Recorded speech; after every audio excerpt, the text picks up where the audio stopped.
I did not mean to propose. That's the first truth, the cleanest one, the one I clung to like a railing when everything else became a fall. In my world, my very normal world, words were air and intention was the engine. People said things they didn't mean all the time. You apologized. You explained. You blamed stress or sarcasm or that weird tone your voice got when you were tired. Language was elastic. But the moment I stepped into the vampire throne hall, language stopped being elastic and became iron.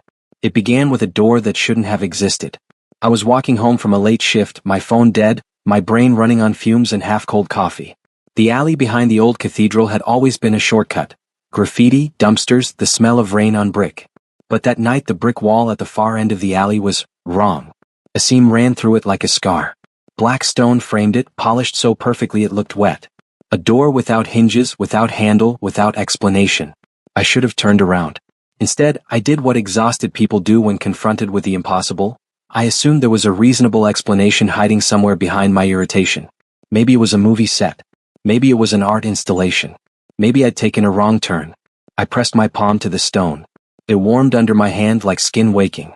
And the door opened as if it had been waiting for my touch since before my name was ever given to me. Air rolled out, cold, scented with old incense and something like roses steeped in blood. The alley's sounds died instantly as if the city had been muted. My stomach tightened. That sensation you get when you realize you've walked into a room where everyone already knows you shouldn't be there. Beyond the threshold was not a room.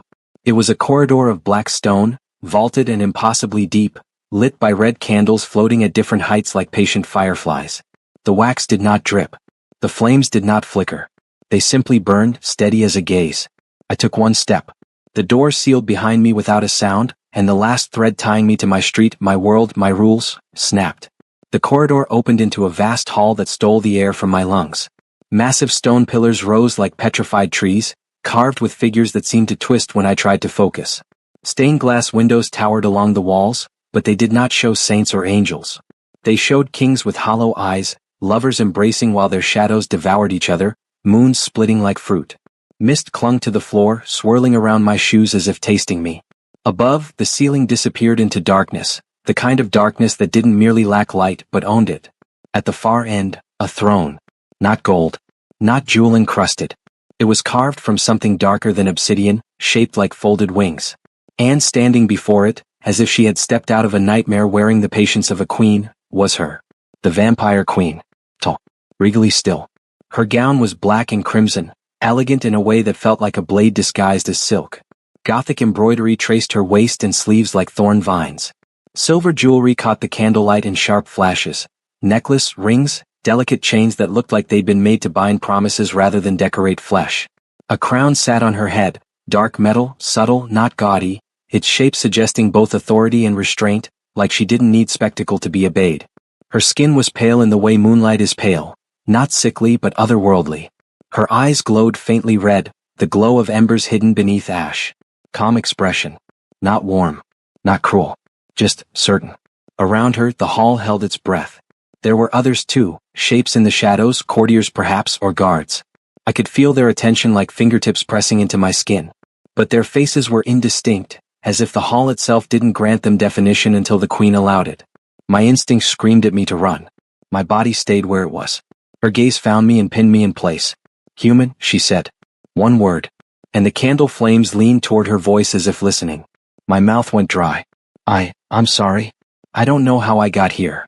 The queen descended one step from the raised platform with a slow, fluid grace.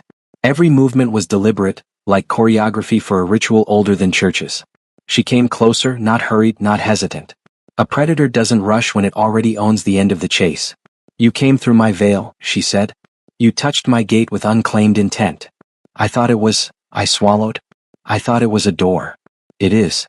Her voice was low and controlled, almost gentle, and that was worse than shouting. Rage I could understand.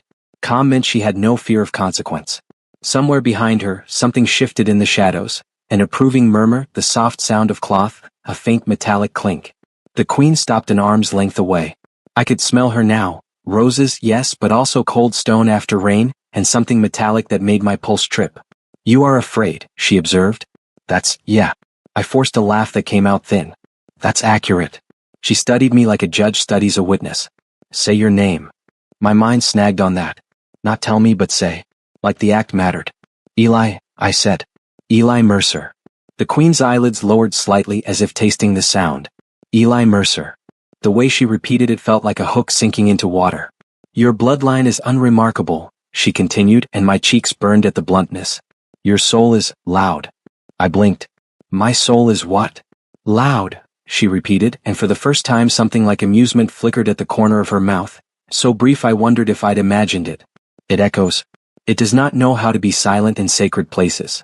I'm sorry, I said again because my vocabulary had shrunk to a handful of useless words. The Queen's gaze dropped to my hands. I'd been clenching them into fists. I didn't realize until my nails dug into my palms. Unclench, she instructed. I didn't want to obey. But my fingers loosened as if the command had been tied to muscle memory I didn't own. Her hand reached for mine. It should have been cold. It was cool, yes, but not dead. Like river water under moonlight. Her fingers wrapped around my hand with a firmness that could have been reassurance if it hadn't felt like a seal. The hall reacted. The floating candles flared redder. The mist rose in delicate spirals. A tremor passed through the pillars, almost too subtle to notice, like stone shifting in its sleep. The Queen's thumb brushed the inside of my wrist. Something in my body answered, a jolt that wasn't desire exactly, it was recognition, the horrifying sensation of being identified by something ancient. I jerked, startled. What are you? Then she spoke, and the words that came next were the ones that ruined me. Speak your intention, she said softly, so my court may hear it. I stared at her, confused and desperate and too tired for riddles. My intention is to leave.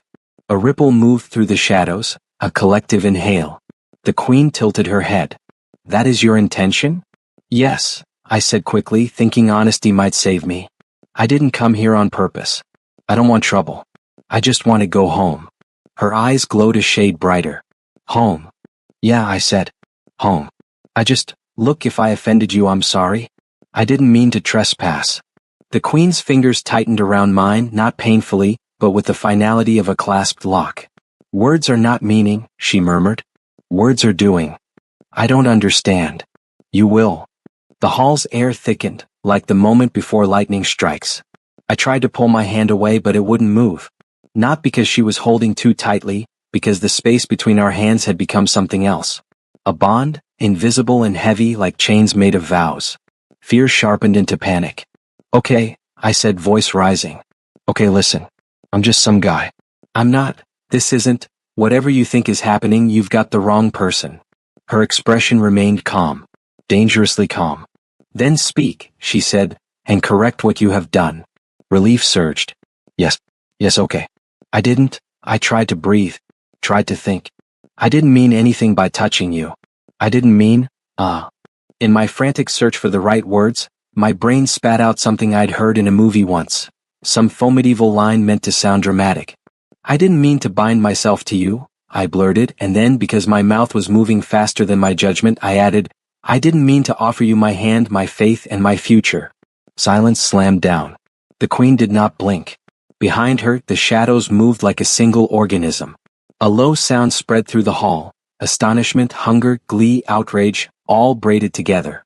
I didn't even know what I'd said wrong until the Queen's smile appeared, small, controlled, and utterly lethal. Oh, she murmured. You spoke the vow. I stared at her. The what? Her thumb traced my pulse again. The ancient engagement phrase. The offering of 3. And faith. Future. My stomach dropped so hard it felt like my organs shifted. No, I said immediately. No, that's not. I didn't know. But you said it, she replied, and her voice was still gentle, which made the words worse. In my hall. Before my court. With my hand in yours. My heart hammered. That's not fair. The Queen's gaze hardened by a fraction. Fair is a human word used by the powerless to shame the powerful into hesitation. The candles flared again, and the stained glass seemed to darken, colors bleeding into deeper crimson. A figure stepped forward from the shadows on the right, tall, thin, dressed in velvet so dark it absorbed light. His hair was silver, his eyes black.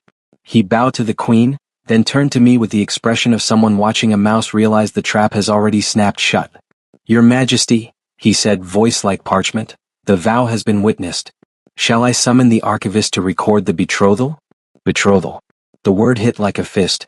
I yanked my hand again. This time it moved because she let it. I stumbled backward, almost tripping over the mist. No, I said louder, shaking.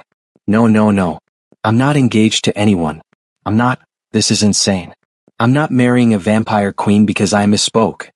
The hall answered with laughter that wasn't quite laughter. A soft, cruel music. The queen watched me, unbothered, as if I were a candle sputtering before it went out. You entered my throne hall, she said. You touched my hand. You spoke the vow. I didn't know the vow. Law does not vanish because you are ignorant of it. I felt my throat tighten. Then undo it. Her eyes met mine. The faint red glow seemed to seep into the air. There is no undoing, she said. Only fulfillment. Or punishment. The mist curled around my ankles like fingers. I thought of my apartment.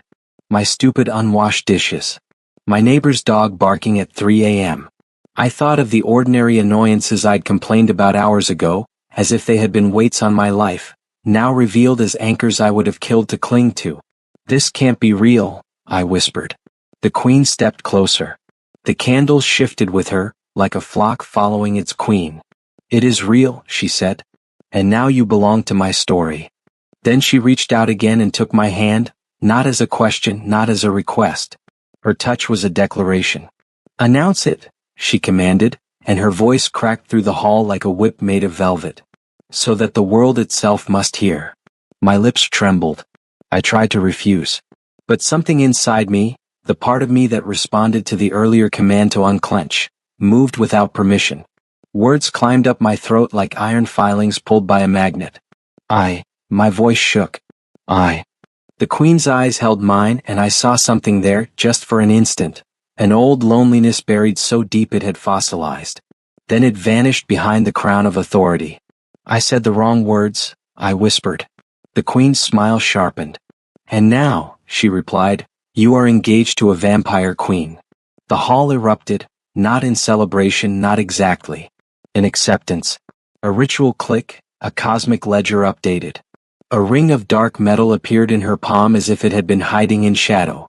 It was simple, unadorned, but the moment she slid it onto my finger I felt it bite, just enough to draw a bead of blood. The blood did not fall. It rose, suspended, shimmering in the candlelight. Then it sank into the ring, disappearing. The ring warmed. My engagement became a fact the universe recognized. And behind the queen, the stained glass showed a new image, one that hadn't been there before. A human man in modern clothes, hand in hand with a crowned vampire, their shadows intertwined like vines. It was me. It was already written. They did not throw me in a dungeon.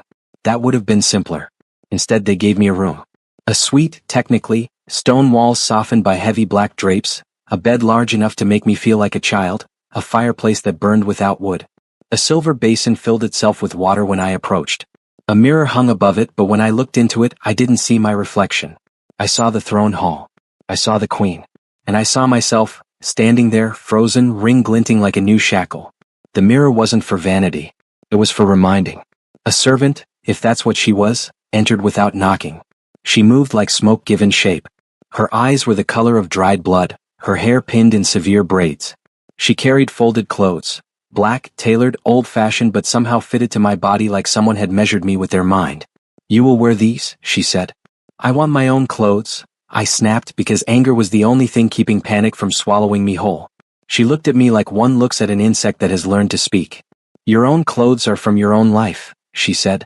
That life is paused, like a video, like a game. My stomach churned. I need to go home. I have a job. People will notice I'm gone. They will not. My throat tightened. What do you mean they won't? She set the clothes on a chair. Time moves differently beyond the veil. Your city is a candle outside this hall. Here we are the cathedral. I didn't fully understand, but the implication was enough. The world I knew could be held still like breath in someone else's lungs. I didn't agree to this, I said, quieter now. She lifted her gaze to my ring.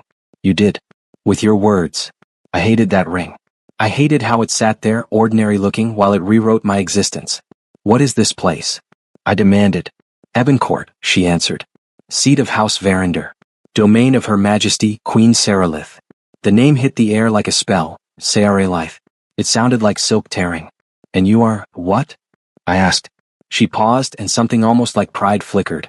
I am Mara, handmaid of the Queen, keeper of her silences. Tell her I want out of this, I said. Tell her it was a mistake. Mara's expression did not change, but the shadows in the corners of the room seemed to shift, as if amused. The Queen does not unmake what the court has witnessed, she said.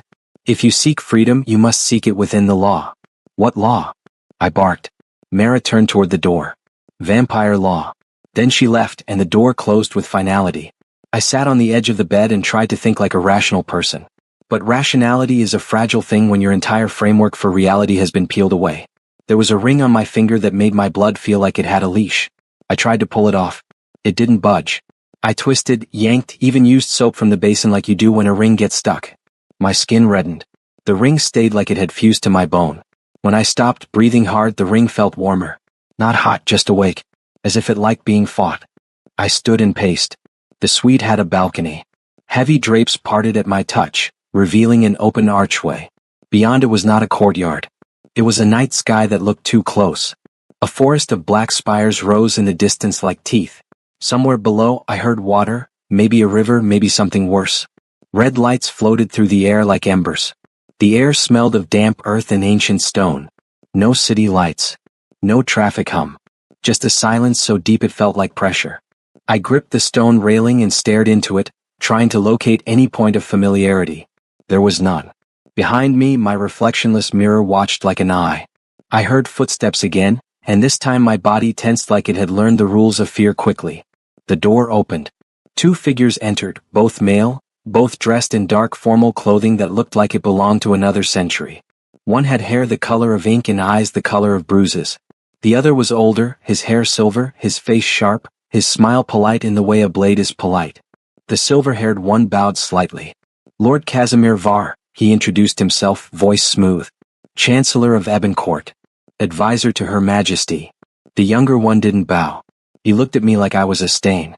Lord Ashran Varinder, he said. Bloodkin of the Queen. Bloodkin. That phrase carried weight. Casimir's gaze rested on my ring. The court is intrigued. A human fiancé. It has been centuries since the vow was spoken in this hall.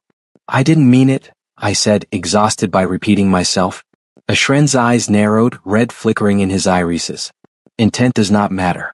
Only the spoken oath. We do not make law from feelings. I laughed, a harsh sound. Funny because you're vampires. You literally drink people. Ashran stepped forward, too fast to track. One moment he was by the door, the next he was inches from my face. His smile was sharp. We drink blood, he said softly, not stupidity. And yet you bleed both. Casimir raised a hand, a gentle warning. Ashran. Ashren's gaze flicked to him, then back to me. He leaned closer, inhaled near my neck like scent mattered. You smell like sun, he murmured, almost disgusted. Her Majesty has always hated the sun. My stomach tightened. Then why would she? Casimir answered before Ashran could. Because you spoke the vow.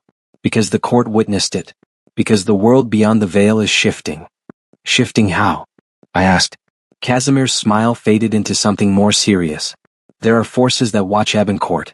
Forces that have waited for weakness. A queen without a consort is a queen without a shield. So I'm a shield? I snapped. You want to marry me to her to protect her politically? Ashren's expression twisted. Do not presume you have value. Casimir's eyes remained calm. You have symbolic value, Eli Mercer. A human engagement changes the shape of old treaties. I stared at him. Treaties? Between houses, Casimir said. Between courts. Between hunger and restraint. Ashran folded his arms. And between Her Majesty and the thing that sleeps beneath the throne. My skin prickled. What thing? Ashren's eyes glinted. You will learn. You will learn quickly. Casimir stepped closer, his tone shifting into something almost kind. You are frightened. That is natural. But you must understand, you cannot simply leave. I'm not staying, I said even as my voice faltered. Casimir's gaze dropped to my ring again. The ring is a covenant. It binds your future to hers. If you attempt to sever it by force, the covenant will seek repayment. What does that mean? Ashran smiled without humor. It means it will take what you promised. Your hand. Your faith. Your future. My mouth went cold. My hand? Like literally? Ashran shrugged, casual cruelty. Literal. Metaphorical. The covenant enjoys creativity. Casimir sighed softly as if disappointed by Ashren's bluntness. There is a way through this, he said. A path that honors the law while preserving your integrity. I didn't trust him, but I had nothing else. What path? I asked. Casimir's eyes held mine. Fulfill the engagement ritual. Become the queen's consort in form, if not in heart. Then, when the moon of St. Valor rises, 3 nights from now, petition the court for release by proof. Proof of what? I demanded. Proof that your vow was spoken without true understanding, Casimir said. The court will demand a trial. Trials here are not performed with lawyers. They are performed with memory. My stomach twisted again. Memory? Ashren's voice lowered. They will look into you. Into what you meant. Into what you are. I swallowed. And if I fail? Ashren's eyes gleamed redder. Then you become hers. Truly. Silence pressed in. Casimir's voice softened. You will meet Her Majesty tonight. There will be a formal acknowledgement. You will not insult her. You will not try to run. You will not speak carelessly. I stared at him. That's rich advice given how I got here. His smile returned faint. Indeed. When they left, the room felt colder. I looked down at the ring again. It sat there like a quiet verdict. And for the first time, the fear shifted into something else. Not acceptance, but resolve sharpened by survival. If words had done this, then words, careful, precise, deliberate, might be the only way out. But the problem was, I didn't know their language. And in Ebon Court, ignorance was not a defense. It was prey behavior. They brought me back to the throne hall at night, though night was meaningless here. The sky beyond the stained glass never brightened. It only shifted between shades of darkness, like an ocean changing moods. Mara dressed me in the clothes they'd prepared, black trousers, a high-collared shirt, a coat with subtle embroidery that looked like it might be protective symbols disguised as fashion. I caught myself in the reflectionless mirror and felt a strange anger flare. I looked like a character in someone else's story. Mara adjusted my collar with quick, efficient fingers. Do not speak unless asked, she murmured. I'm the fiancé, I muttered. Apparently. Mara's hands paused for half a second, just long enough to suggest she found that statement either tragic or funny. Then she resumed. Do not make jokes in sacred halls. Right, I said. No jokes. Only vows that ruin my life. She didn't respond. When we entered the hall, the court was already assembled. They were everywhere now that my eyes had learned to see them. Figures in velvet and lace and armor, faces pale as carved marble, eyes glowing red or black or something stranger. Some looked young, some looked ancient. Their attention pressed on me like heat. At the far end, Queen Seralith sat on her throne. Seated, she seemed even more terrifying, not because she was larger but because the throne made her stillness absolute. A queen does not need to move. The world moves around her. As I approached, my ring warmed. The court fell silent. Casimir stood near the throne, hands folded, expression composed. Ashren leaned against a pillar, arms crossed, watching me like a man watching a condemned prisoner walk to the platform. Seralith's gaze settled on me. Eli Mercer, she said, voice carrying without effort. You return. Yeah, I said because I'm an idiot. Then I swallowed and corrected myself. Yes, Your Majesty. A faint amusement flickered again, like she was entertained by the concept of me trying. You stand before my court as one who has offered himself, she said. Do you deny your vow? My heart hammered. Every instinct screamed, say yes. Deny it. Reject it. But Casimir's warning echoed, do not insult her. Do not speak carelessly. I forced my voice steady. I deny that I understood what I was saying. A murmur moved through the court, like wind through dead leaves. Seralith's expression remained calm. Understanding is not required for law. Then, why does understanding matter for a trial? I asked before I could stop myself. The hall chilled. Ashren's lips curled, pleased at my mistake. But Seralith didn't lash out. She simply regarded me with that same terrible patience. Because law is not only binding, she said. It is also balance. The vow binds you to me. But a vow spoken without awareness is a crack in the stone. And cracks invite predators. Her gaze shifted briefly toward the pillars, toward the shadows between them. For a second I thought I saw something there, a deeper darkness moving like a massive breath. Then it was gone. Approach, Seralith commanded. My feet moved as if the floor guided them. I stopped at the base of the throne steps. She descended. 1 step. 2. The hem of her gown whispered over stone. Her jewelry caught candlelight like cold stars. She stopped in front of me, close enough that I could feel the chill of her presence. Not cold like winter, cold like a tomb that has never known sunlight. "Look at me," she said. I did, and I regretted it instantly because her eyes were not merely red.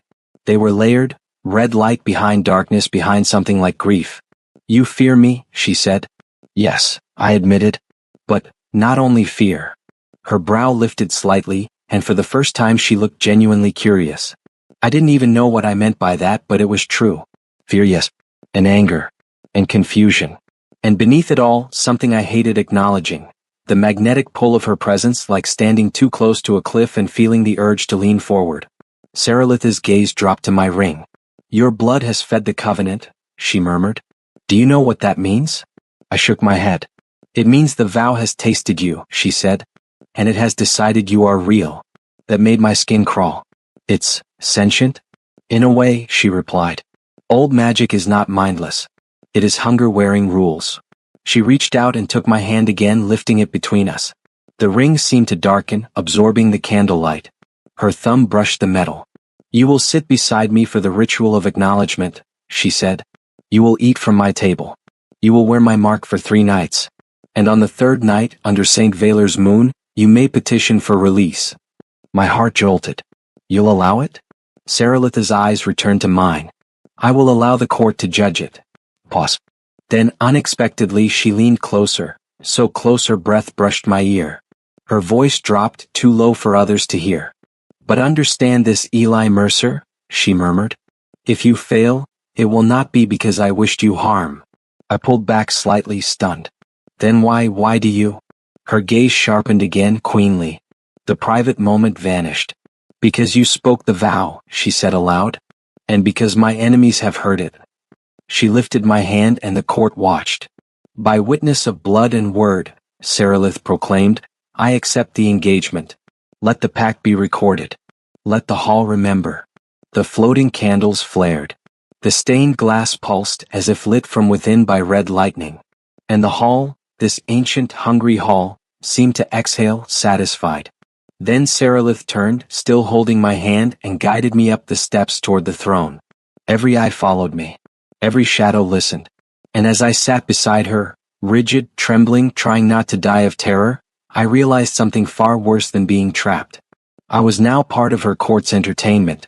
A human fiancé. A novelty. A fragile thing perched beside a queen who could end me with a thought.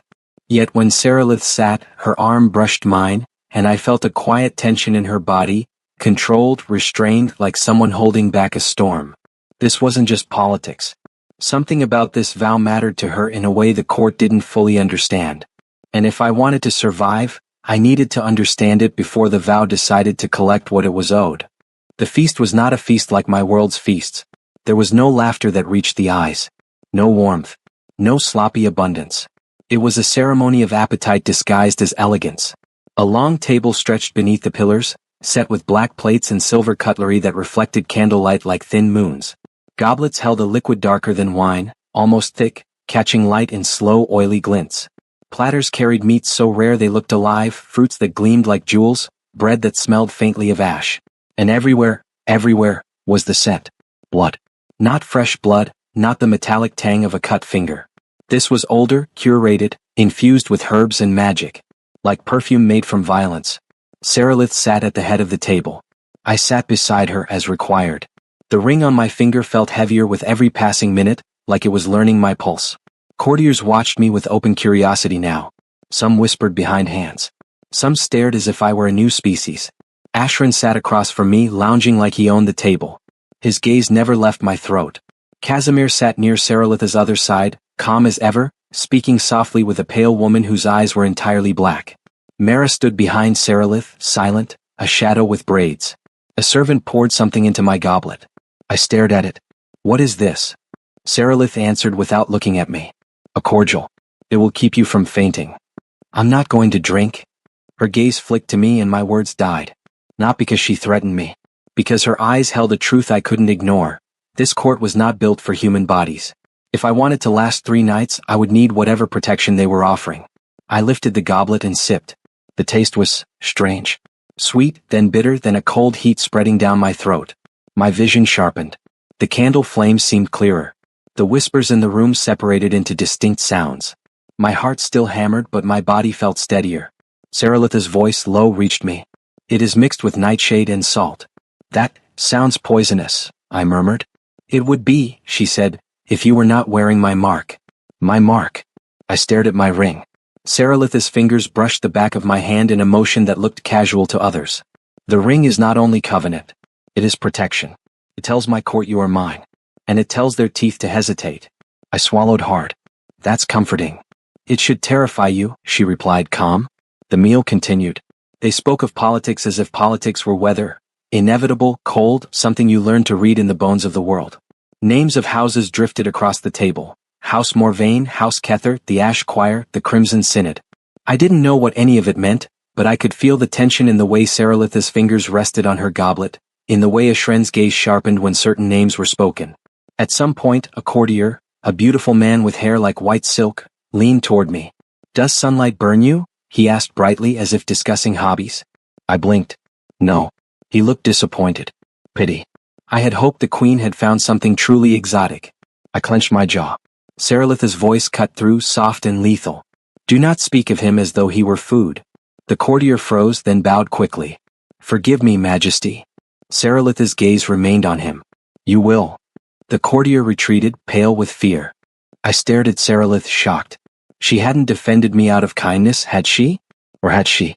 Under the table, her knee brushed mine, brief contact, a reminder of proximity. Then she leaned closer, voice barely audible. They will test you. They will try to see what you are made of. Do not show weakness in ways they can use. I swallowed. How do I not show weakness when I'm literally the weakest thing here? Saralitha's eyes did not soften. By choosing what you reveal. The feast ended with a ritual. A silver knife passed along the table, each court member pressing it to their palm, letting a drop of blood fall into a black basin. When it reached me, the room fell silent again. I stared at the knife. Saralitha watched me, unreadable. Casimir spoke gently. A symbolic offering. A sign you sit under Her Majesty's protection. My hand shook as I took the knife. The blade was cold enough to sting. I pressed it to my palm and drew a shallow line. Blood welled. The scent hit the room like a bell. Eyes flared red. A low, hungry sound vibrated beneath the table. Saralitha's hand closed around my wrist, not stopping me but steadying me. Her fingers pressed lightly, and the hunger in the room seemed to pull back, like dogs hearing their master's command. I let a drop fall into the basin. The basin's surface rippled, and for an instant I thought I saw something moving beneath it, something vast and coiled. Then the blood vanished into blackness. Saralitha released my wrist. Enough. The court exhaled. Ashren's smile widened, showing the edge of Fong. He bleeds, he said, voice warm with mockery. How charming. Saralitha's gaze snapped to him. Do not. Ashren lifted his hands, feigning innocence. I only admire your choice, Majesty. Saralitha rose from her seat, and the room moved with her like water obeying gravity. The feast is ended. Courtiers stood, bowing, murmuring. As they filed out, Saralitha remained, watching the basin. So did I. The black surface was still now, but I couldn't shake the feeling of movement underneath. What is in there? I asked quietly. Saralitha's voice was low. A debt. I frowned. That's not an answer. Her eyes met mine. It is the only answer I can give without awakening it. A chill ran down my spine. Saralitha turned away from the basin and began walking toward a side door. Come. I hesitated. Where? To show you what you have bound yourself to, she said, and there was a thread of something in her voice, resentment perhaps or weary honesty. And to show you why I cannot simply let you go. I followed her through corridors that spiraled down beneath the hall, deeper into the castle's bones. The air grew colder, thicker. The candles here were fewer, their light dimmer, their flames more crimson than gold. At last we reached a massive door carved with symbols that made my eyes ache when I tried to read them. Saralitha placed her palm against it. The door shuddered like something alive. It opened. Beyond was a chamber of black stone, circular, with a floor engraved in spiraling runes. Chains hung from the ceiling, thick as tree trunks. In the center of the room, a pit. Not a simple hole. A wound in the world. Darkness rose from it like smoke, and within that darkness I felt a tension. Something aware. Something patient. Sarilith stood at the edge and looked down as if staring into a mirror that hated her. "This is what sleeps beneath my throne," she said softly. "The Vow Eater." My mouth went dry. "The what?" "A creature older than my line," Sarilith replied. "It feeds on broken promises. It was bound here to protect the court's law, to punish those who speak sacred vows and then betray them." My skin crawled. "So if I try to break the engagement?" Sarilith nodded once. "It will come for you." "And you?" I said because the thought hit me suddenly. "If you break it, will it come for you too?" Sarilith's gaze stayed on the pit. "Yes." Silence. Then a whisper rose from the darkness. Not words, but the sensation of language scraping along the inside of my skull. I staggered back, clutching my head. Sarilith's hand caught my shoulder, steadying me. "Do not listen," she warned. "It speaks in hunger." My breathing turned ragged. "Why is it reacting to me?" Sarilith's eyes flashed red. "Because you are human. Your vows are tender, fresh. It can taste your fear." The darkness in the pit shifted, coiling upward like a living fog. I felt the ring on my finger pulse. Then, beneath that pulse, I felt something else. A thread. A line connecting me to Sarilith, stretching through the air like invisible silk. I looked at her, breath shaking. "Is the ring connecting us?" Sarilith's expression tightened by a fraction. "Yes. So you can feel." "Enough," she snapped, and the sharpness startled me because it was the first time her control cracked. "Do not pry at the covenant. Not yet." The darkness below stirred more violently. Sarilith raised her hand, palm outward, and spoke a word in a language that sounded like stone grinding. The darkness retreated, settling. Sarilith exhaled slowly. When she looked at me again, her calm had returned, but something in her eyes was colder now. "You wanted to know why your mistake cannot be easily forgiven," she said. "Now you know. The law is not merely a custom. It is a chain that holds monsters in pits." I swallowed hard. "So my engagement is part of the chain." Sarilith nodded once. "Yes. And if the chain breaks, the court burns." I stared into the pit, and for the first time I understood the true shape of my situation. This wasn't just me trapped in a gothic romance nightmare. This was me holding a piece of a world's containment system, without knowing how strong my hands were. I slept poorly. Not because the bed was uncomfortable. It was too comfortable, like sinking into velvet that wanted to swallow me. Not because of nightmares, though there were those, but because of the ring. Every time my body drifted toward sleep, the ring warmed as if it sensed my guard lowering. And in those half-dream spaces I felt Sarilith. Not her voice. Not her words. Her presence. It wasn't intimate like romance. It was intimate like being watched through a keyhole you can't close. On the first morning, if we can call it morning, Mara brought me food that looked normal enough. Bread, fruit, something like tea. She watched me eat with the expression of someone monitoring an experiment. "Is she in my head?" I asked, voice hoarse. Mara's eyes flicked to the ring. "The covenant connects." "That's not an answer," I snapped. Mara's gaze remained calm. "It is the only answer that matters." I pushed the plate away. "Tell her I need to talk." "She knows," Mara said. "Then why isn't she here?" I demanded. Mara's expression changed, so slightly it might have been my imagination. "Because the queen does not indulge weakness." Anger flared again. "So I'm weakness." "No," Mara said quietly. "You are risk." That word landed heavier. Mara left and hours passed, or minutes. Time inside Eboncourt was slippery. Then Casimir arrived. He entered my suite without fear, as if the room itself belonged to him. "Good," he said, noting I was dressed and upright. "You are not broken yet." "Is that supposed to be encouraging?" I asked. His smile was faint. Merely observational. He walked to the balcony and looked out at the black spires. "The court is restless. A human consort invites speculation." "I don't want to be a consort," I said. "And yet," Casimir replied, "you are." I clenched my jaw. "Tell me about release by proof." Casimir turned, hands behind his back. "The court will summon the reliquary of tongues. You will stand before it. The reliquary will draw out the memory of the vow from your mind, your state of intent, your ignorance, your fear.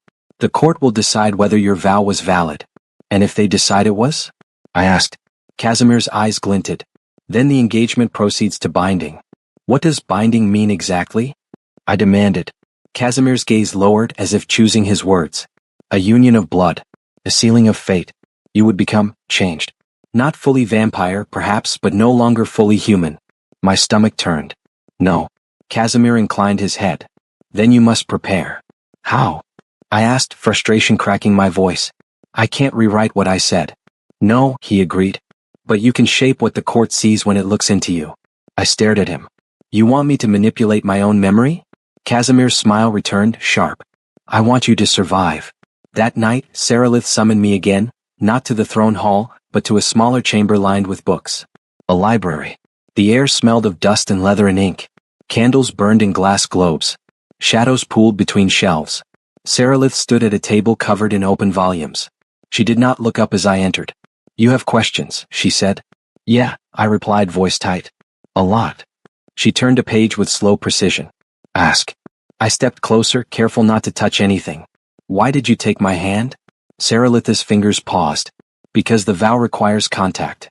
No, I pressed. Before I spoke the vow. You grabbed my hand before I said anything that mattered.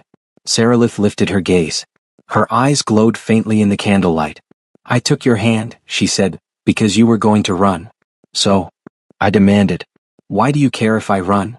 Saralith's expression tightened. Because if you ran after touching my gate, the court would hunt you. They would tear you apart to learn how you crossed the veil. My anger stalled, replaced by cold dread.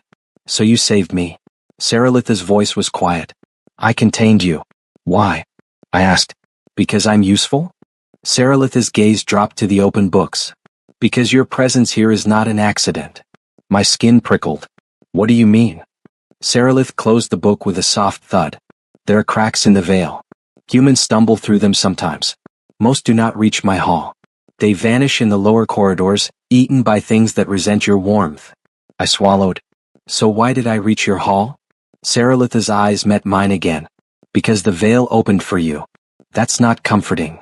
It should not be, she replied. Silence stretched.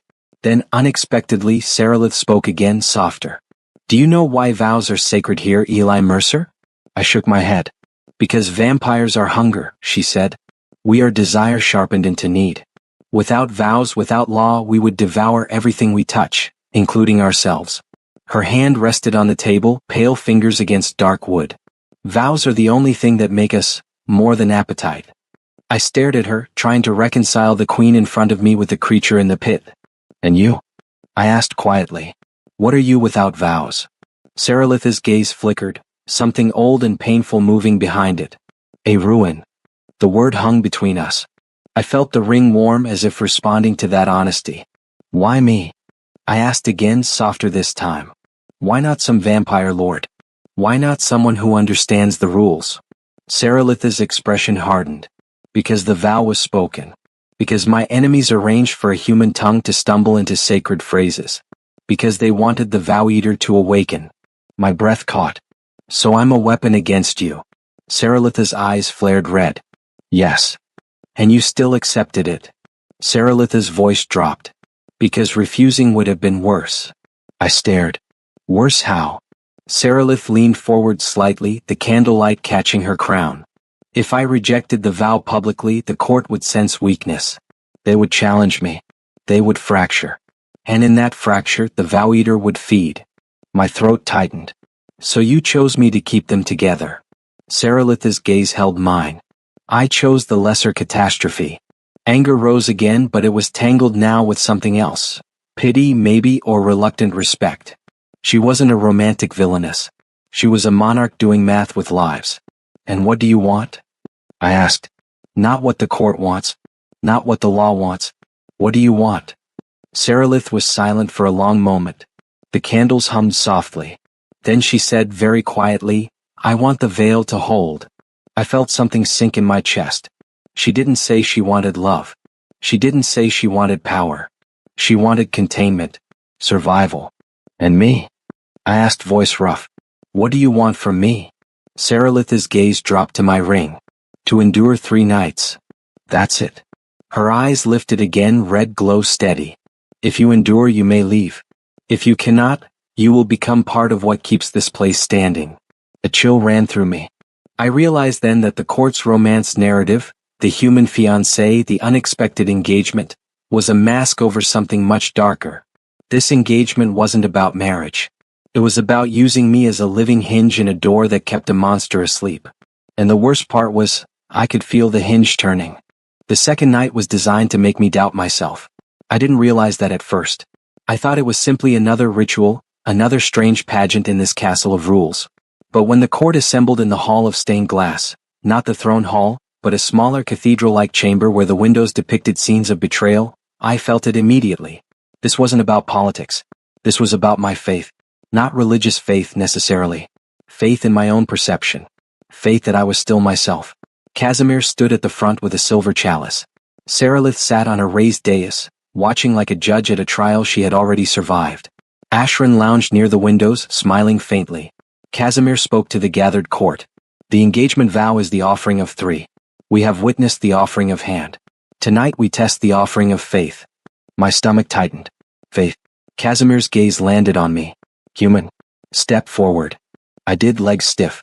The court watched with hungry interest. Casimir raised the chalice. Drink. I stared at it. The liquid inside was blacker than the feast's wine, thicker, almost moving. What is it? I asked. A draught of remembrance, Casimir replied.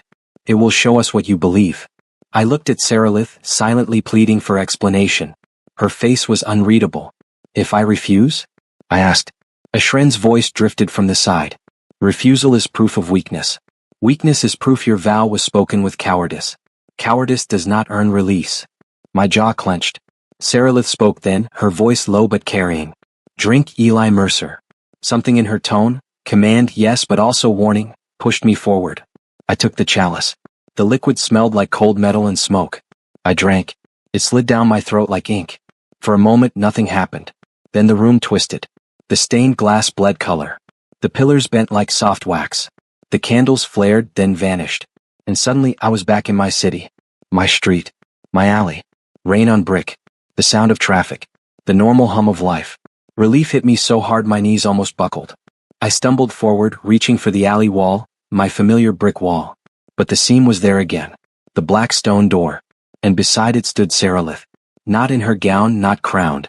She wore a simple black dress, hair loose, eyes still faintly red. She looked less like a monarch and more like a woman who had lived too long. You can go back, she said. My heart pounded. How? Walk away, she replied. Leave this door untouched. Let the vow remain unfulfilled. I stared at her. But you said. This is a dream, she said. A vision. A test. I swallowed. So if I walk away the vow breaks. Saralith nodded once. And the vow-eater wakes. The court falls. My city, Abencourt, bleeds into yours. Your world becomes a feeding ground. The alley seemed to darken as she spoke, as if shadows gathered at the edges of reality. My breath came fast. You're lying.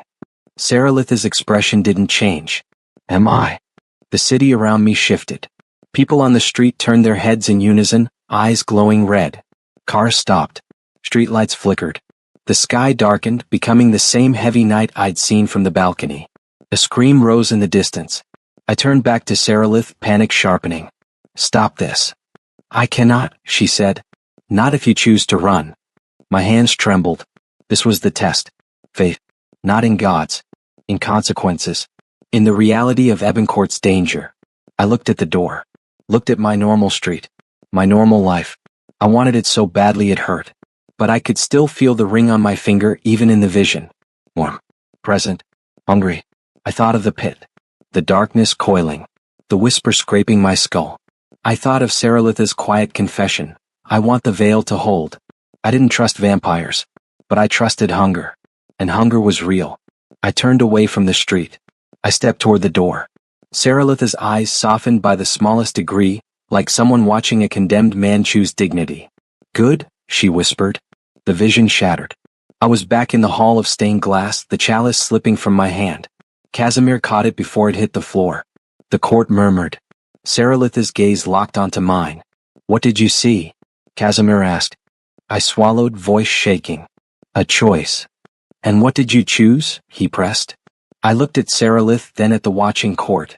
I chose not to run, I said, and the words tasted like ash.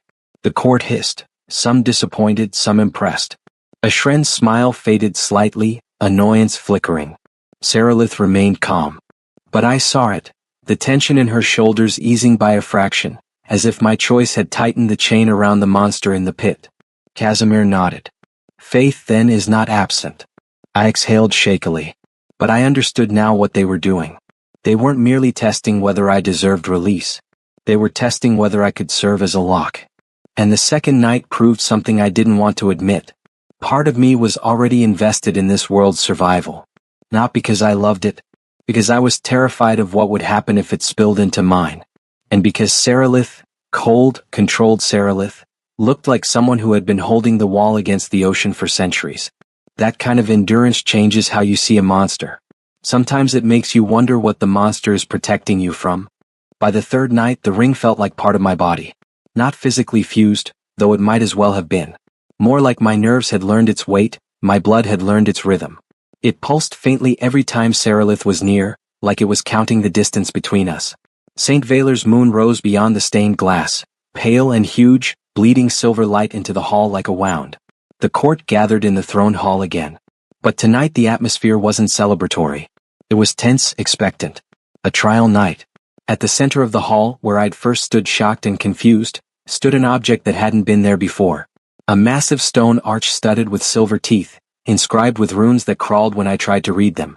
Hanging within the arch was a set of black ribbon-like strands, dozens of them, swaying gently as if in an invisible current. The reliquary of tongues. I knew what it was the moment I saw it. Not because anyone told me, but because my body reacted. My throat tightened, my mouth went dry, my tongue felt too large in my mouth. This thing wasn't going to read my mind like a polite psychic. It was going to eat my language and spit out the truth. Casimir stood before it, solemn. Ashran watched from the side, sharp as a knife. Saralith sat on her throne, still as death, but her eyes were fixed on me with a focus that made my skin prickle. Casimir raised his voice. Eli Mercer, human of the outer city. You stand before the reliquary to petition release by proof. Speak your petition. My mouth opened. My voice sounded small in the vast hall. I petition for release, I said, forcing steadiness. Because my vow was spoken without understanding, under fear, and without intent to bind my future. A murmur moved through the court. Casimir nodded. Then step into the arch. My legs moved like they weren't mine. The mist curled around my ankles. The floating candles hovered closer, eager. I stepped into the arch. The black strands within it drifted toward my face like slow snakes. I tried not to flinch. Casimir spoke in a language that made the pillars vibrate. The strands snapped forward and touched my lips, my tongue, my throat. Cold. Not like ice, like the absence of heat in the universe. I gagged, but the strands tightened, holding me still. Then the world opened. Memories spilled, not in order, not neatly, but like someone dumping a box of photographs onto a table. My childhood kitchen. My mother's tired smile. My first heartbreak. My first lie. Every time I said, I'm fine, when I wasn't. Every promise I made casually and forgot. The reliquary wasn't just looking at the vow. It was judging my relationship with words. I felt my throat burn. A voice rose in the hall, not mine, but made from my own memories. Hand, it intoned, and the word echoed from the pillars. I saw myself touching the black stone door. I saw Saralith taking my hand. I saw the ring sliding onto my finger, blood rising, sinking. Faith, the voice intoned. I saw the vision of the alley, the choice to run, the city darkening, the fear of invasion. Future, the voice intoned. And suddenly the memory shifted, not to my past but to something else. A possible future. I saw myself in Eboncourt, dressed in royal black, standing beside Saralith on the throne dais. I saw my eyes changed, shadowed, faintly red. I saw myself smiling at vampire courtiers, a smile that didn't reach my soul. I saw myself feeding, not on blood but on something subtler. Warmth, hope, time. I saw my city in the outer world turning pale, drained as Eboncourt's influence seeped through cracks. I saw Saralith watching me, expression unreadable. I saw myself reach for her hand with familiarity. And then I saw her flinch. Not from my touch, from the ring. The future twisted. I saw the Vow Eater rising, a tower of darkness with silver teeth, devouring the throne hall. I saw Saralith screaming, not in fear but in fury. I saw Ashran torn apart like cloth. I saw Casimir's polite smile finally break into terror. I saw my world outside becoming night forever. My stomach lurched. I tried to scream but the strands held my voice.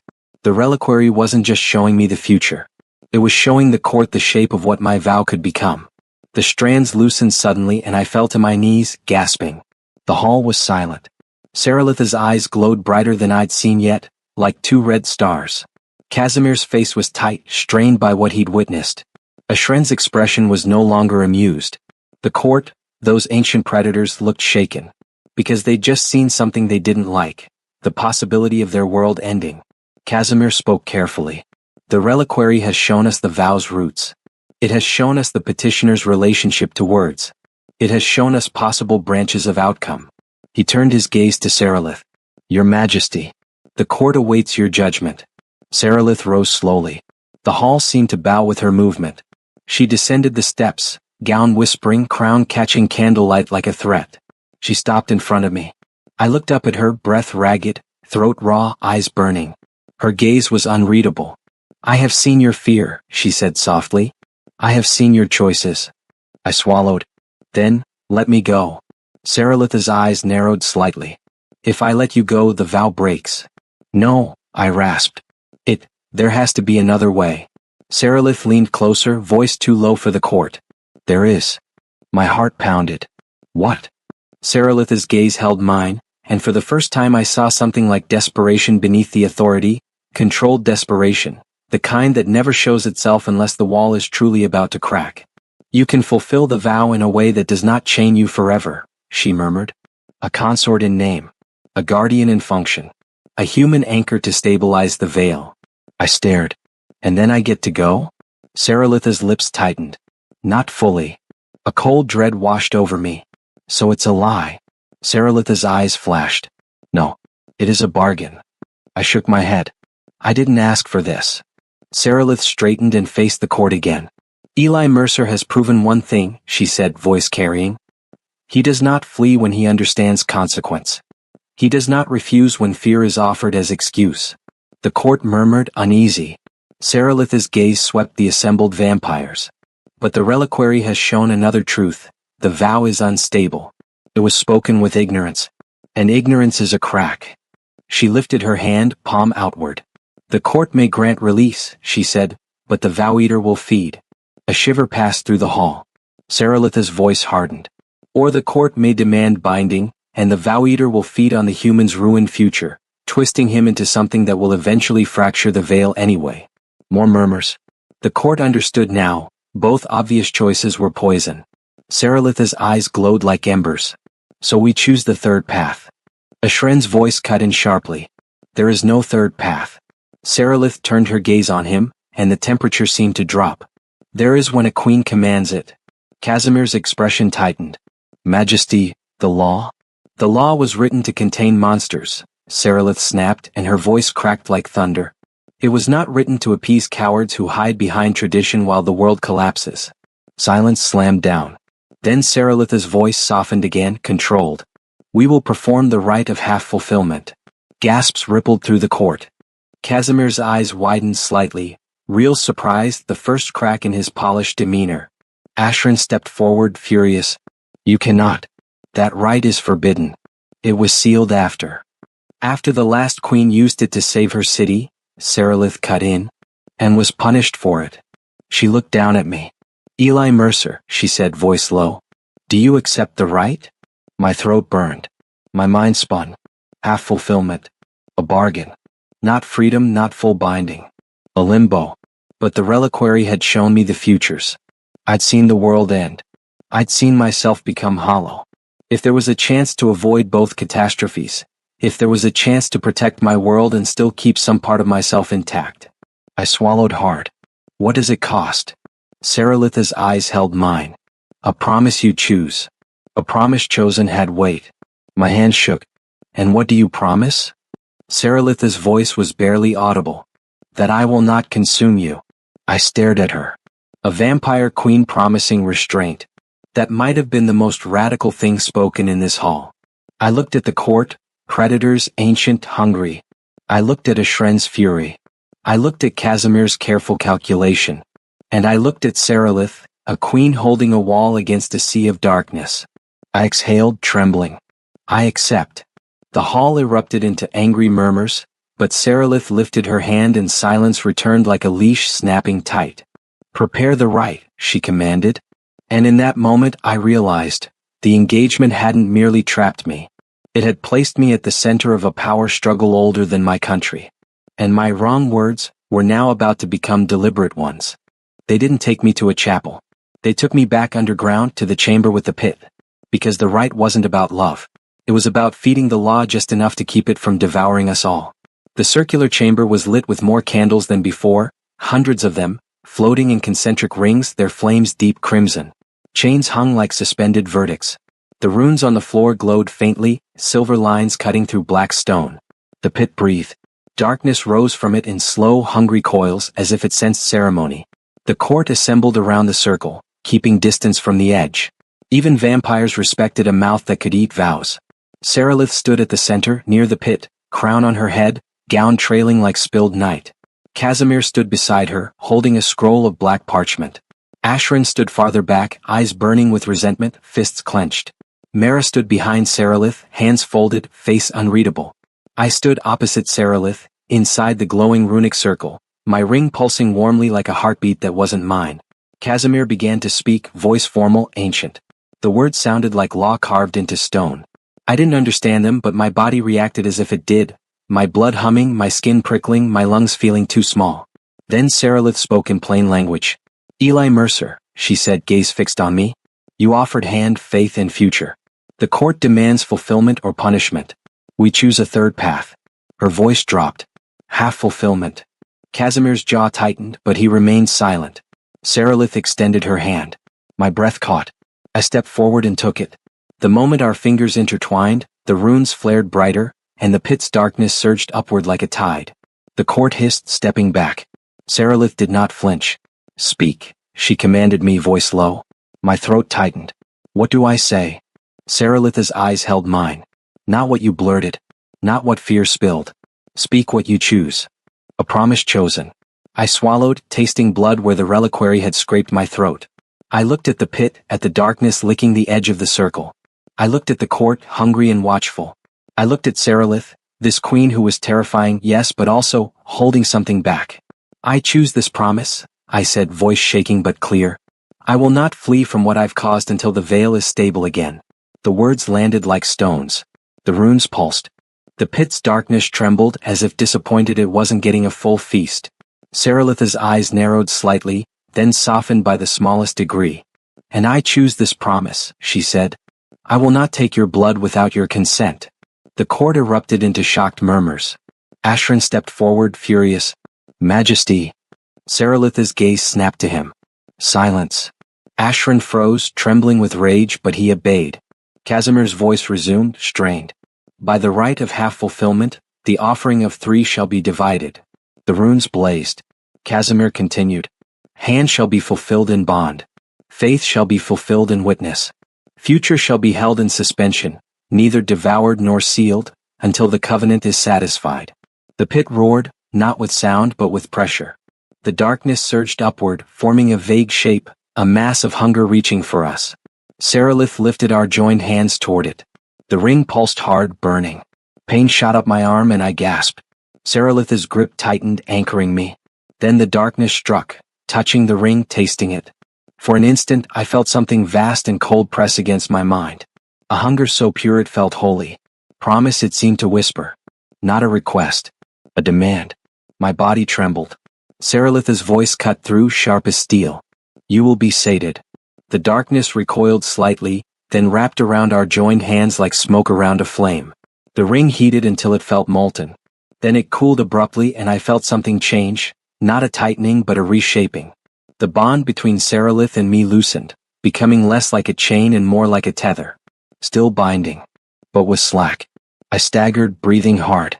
Seralith released my hand slowly, and the darkness retreated into the pit, settling like a beast curling up after being fed. The runes dimmed. Casimir exhaled shakily. The court murmured in uneasy outrage, but there was also relief, because the pit had not erupted. Seralith looked at me, eyes still glowing. It is done, she said. I swallowed, voice hoarse. So, what now? Seralith's expression was unreadable. Now you are my consort in the eyes of the court, but not my property in the eyes of hunger. I stared. That's better? Saralitha's lips twitched, almost a smile. Do not mistake better for safe. Ashren's voice cut through again, cold with venom. You have weakened the law. Saralith turned her gaze on him. I have strengthened it by giving it a future it cannot devour. Ashren's eyes flashed. And what will the other houses say when they hear you have taken a human and refused to bind him fully? They will smell weakness. They will come. Saralitha's gaze hardened. Let them. Ashren's smile was sharp. They will not come for you alone, Majesty. His eyes flicked to me. They will come for him. The chill that ran through me was immediate, instinctive. Saralitha's hand moved, so subtly it looked like nothing, but I felt the air shift, protective. They will not touch what is under my crown, she said. But her eyes looked for a moment like someone doing math again. And I realized, the right had bought time. Not peace. Time. And in Ebon Court, time was the most expensive currency of all. After the rite, they did not lock me away. They gave me access. Not freedom, never that. But corridors opened to me. Doors that had been sealed now yielded when I approached, as if the ring whispered my permission. Servants bowed lower. Courtiers watched me with a different hunger, not merely curiosity but calculation. A half-fulfilled consort was a political anomaly. An invitation. Anne Saralith began to treat me less like a mistake and more like an asset she hadn't chosen but would use. She summoned me to the balcony overlooking the black spires. The night sky hung heavy. St. Valer's moon was still visible, pale, immense. The red floating lights drifted like embers carried by invisible wind. Saralith stood at the railing, her gown moving slightly in the breeze. Without the court around her, she looked almost lonely. I approached carefully, keeping a respectful distance. Your Majesty, I said. Saralith didn't look at me. Do you regret it? I blinked. Regret, what? Choosing the promise, she said. I stared out at the spires. I regret walking into the alley. I regret touching the door. I regret being an idiot with my words. Saralitha's gaze finally shifted to me, faint red glow steady. And yet you chose to stay. Because I saw what happens if I don't, I replied. Saralitha's expression tightened. You saw a vision. Visions are not certainties. They felt pretty certain, I muttered. Saralitha's lips twitched, almost amused. You are not as foolish as you appear. Thanks, I said dryly. Silence stretched, filled only by distant water sounds and the soft drift of red lights. Then Saralith did something unexpected. She took off her glove. It was black, fitted, elegant. Beneath it, her hand was pale, veins faintly visible like silver threads under skin. She turned her palm upward. Look, she said. I hesitated, then stepped closer. In the center of her palm was a scar. Not a simple scar. A symbol, an old rune burned into flesh, jagged and dark. It looked like a wound that had healed wrong. What is that? I asked quietly. Saralitha's gaze remained on her palm. The punishment. For the right. I asked. Saralith nodded once. A previous queen used half-fulfillment to save her city. The law punished her by marking her with the hunger rune. A reminder that even queens are bound. I stared at the scar, feeling something twist in my chest. You knew you'd be punished, I said. Saralitha's eyes lifted to mine. Yes. And you did it anyway. Yes. Why? I asked, voice rough. Saralitha's expression hardened, but behind it was something like exhaustion. Because I am tired of being a wall that is not allowed to bend. The words hit me harder than any threat. I looked at her, this queen who ruled predators, who held back monsters, who lived in night forever. For the first time, I saw her not as a villain, not as a seductress queen from a dark romance cliché, but as someone who had been forced into a role until her identity fused with it. And I realized something frightening. My vow had given her a chance to change the law. And she had taken it, at personal cost, without hesitation. That wasn't kindness. It was courage. And courage is dangerous because it makes you care. I swallowed, throat tight. So what happens now? Saralith closed her glove slowly, covering the scar. Now the other houses will challenge me. They will claim the law has weakened. They will try to break the covenant and feed the vow eater. My stomach twisted. How do they break it? Saralitha's gaze sharpened. By forcing you to betray your promise. I stared. My promise to not flee? Saralith nodded. If you run now, the vow eater will feed. If you refuse the role publicly, the court fractures. If you speak a counter vow, words that negate the first, the law collapses. My hands trembled. So they'll try to scare me. They will try to tempt you, Saralith corrected. They will offer you escape. They will offer you power. They will offer you revenge against me. I laughed harshly. Revenge? For what? You didn't even want this. Saralitha's gaze lingered on me. Some of them believe I did. I frowned. What do you mean? Saralitha's voice dropped. There are stories about me. Stories that say I am cold because I am cruel. Stories that say I am alone because I devoured every consort I took. My stomach tightened. Did you? Saralitha's eyes flashed. No. The sharpness in that single word was absolute. Then her voice softened slightly. I did not take consorts. I refused them. I refused the court's hunger. That refusal made enemies. I stared at her, suddenly understanding the political shape of her loneliness. So this engagement makes you look hypocritical, I said. Saralitha's lips tightened. It makes me look vulnerable. And vulnerability is blood and water. A cold wind swept across the balcony. Saralitha looked out at the spires again. You may still seek release, she said quietly. The right bought time. When the veil stabilizes, you can leave. The words should have been comforting. Instead, they made something inside me ache. Because the thought of leaving, of returning to my paused life, my normal city, now carried an image of Saralitha alone again, marked by punishment, holding the wall by herself. I hated that my mind produced that image. Hated that it mattered. I don't want to die, I said finally. Saralitha looked at me. Then do not betray your promise. And if I don't? I asked. If I stay, if I keep my word, what happens to me? Saralitha's gaze dropped to my ring. Your future remains suspended. That is the cost. You will not fully belong to your world, nor fully to mine, until the covenant is satisfied. So I'm trapped, I said bitterly. Saralitha's eyes met mine. You are between worlds, between vows, between monster and human. A liminal consort. A political bomb wrapped in human skin. Saralitha's hand, gloved again, rested briefly on the railing near mine. Not touching. But close enough that I felt the heatless chill of her presence. Eli Mercer, she said softly, you said the wrong words. But you have begun to say the right ones. I swallowed hard because those words were almost tender. And in a place where tenderness was rare, it felt like a threat to my heart. The attack did not come with swords. It came with a visitor. On the fourth night, because the court's calendar didn't care about my desire for clean story arcs, an envoy arrived from House Morvain. They entered the throne hall with theatrical grace. A tall vampire woman draped in white silk that looked like funeral cloth, her hair long and silver, her eyes a pale pink that made my skin crawl. Behind her came guards in bone-colored armor, their faces hidden behind masks shaped like smiling skulls. Saralitha sat on her throne, composed, crown steady. I stood at her side, not seated because my place in this court was always shifting.